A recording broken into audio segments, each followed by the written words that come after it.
دا 20 کاله خو بیخي نه یم راغلی. 20 کاله پخوا یو وخت کې له یو چا سره د غیر راغلی وم، تېر شوی وم.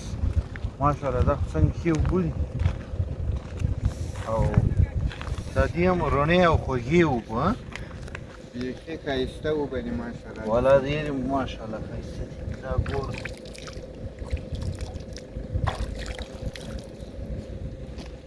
ډېرې ښې اوبه دي.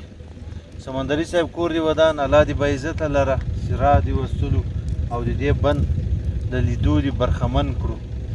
خیر یو سیاجي صاحب بس فقط وایي دا کوم بند ده؟ دا بند سرده ورته وایي په غزني کې. سردې بند شلګر مربوط کېږي، د غزني مربوط کېږي. د غزني ولایت ها؟ او غزني ولسوالۍ بې شلګرې ولسوالۍ شلګر ده. او ماشاءالله الله دې ټولو ته دې بند نفع ور ورسوي. په دې بند کې ډېر قسم مرغان وي، هیلۍ وي. سهار وختونه خلک هم دونه نه دي راغلي. او دا مساحت دې اوبو به څونه درته معلومېږي حاجي صاحب که اټکلي چېرې داسې ته ماته ووایې؟ اټکلي که درته ووایم دا 15-20 کیلومتره مربع ساحه وي. غټه ساحه ده. دا ماشاءالله غټه ساحه ده.